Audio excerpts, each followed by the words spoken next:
Hello everyone. We have a question which says that a particle of mass 8 kg is suspended in equilibrium by two light inextensible strings. So basically we have a particle whose mass is 8 kg. It is suspended by two light inextensible strings which are making an angle of 60° and 45° above the horizontal. The statement is very clear. According to the A part, draw a diagram showing the forces acting on the particle. So basically we have to draw a diagram for the given statement. Again read the statement and then draw the diagram.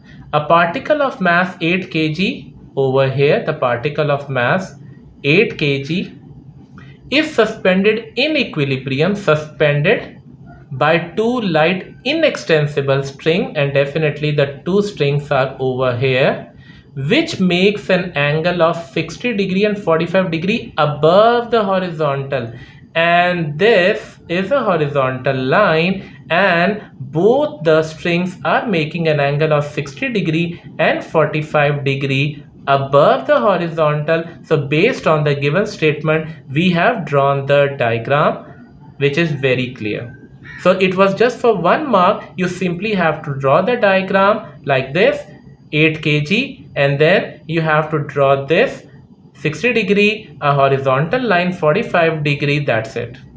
Now just look at the B part. It says that find the tension in the string, because the condition given to us was an equilibrium condition. Now you have to label the diagram more based on the horizontal and the vertical components, because we don't know what are the tension in the strings, and definitely we have to find them. So we just write them as the tension in this string is T1, the tension in this string is T2. This is making an angle of 60°, but before that we have to understand what the components are. I have seen most of the students have a misconception that they think that the horizontal component is always a cos component. No, it is not like that. If the angle is with the x-axis, then the side next to that would be a cos component of that particular force, and the opposite would be a sine component of that particular force.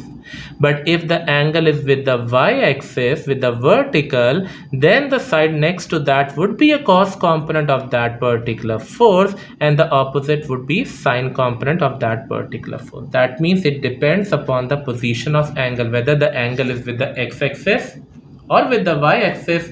Based on that, the cos and the sine components can be written.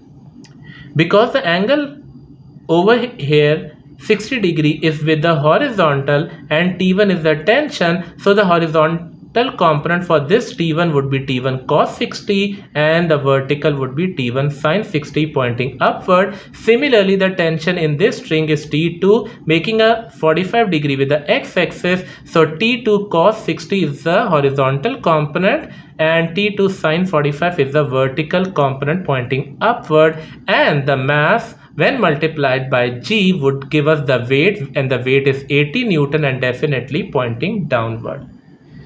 Because the condition is an equilibrium, now we have to work based on horizontal forces as well as the vertical forces. So first of all, just look at the horizontal forces. We have two horizontal forces, T1 cos 60° and T2 cos 45°, which are in opposite direction, and the condition is an equilibrium. That means T1 cos 60 would be equal to T2 cos 45. So we have written the same as T1 cos 60 is equals to T2 cos 45. Cos 60 is 0.5 T1, cos 45 is 0.707 T2, and T1 is equals to 0.707 divided by 0.5, and after dividing we have this. Now this is our equation 1, and we have a condition in terms of T1 and T2, and T1 and T2 are basically representing the tension in the string, and that definitely we have to find. So this is an equation based on horizontal forces. We would make another equation based on vertical forces. If you just look at the diagram, we can see we have two forces, vertical forces pointing upward, T1 sine 60 and T2 sine 45 degree. According to the condition of equilibrium, the opposite forces are equal. That means the sum of these two would be equal to 80, because 80 is pointing downward. That means T1 sine 60 plus T2 sine 45 would be equal to 80, and sine 60 is 0.866, T1 sine 45 is 0.7072 equal to 80, and this is our equation 2. So simply use the equation 1 and equation 2 and get the two values of the tension. You can either use the substitution method. So we have T1 is equals to 1.414 T2, and the second equation is 0.866 T1, but the T1 is 1.414 T2. Just substitute this value of T1 over here as we have done, and the remaining just write like that. As we can see in this equation, the equation is completely in terms of T2. Just open up the bracket by using the basic algebra, get the value of T2, which is 41.4 Newton, and placing this value of T2 over here in the first equation, multiply it by 1.414 as we have done over here, and finally we have found the value of T1 as well. So finally we have found the tension in both the string as it was asked in the question.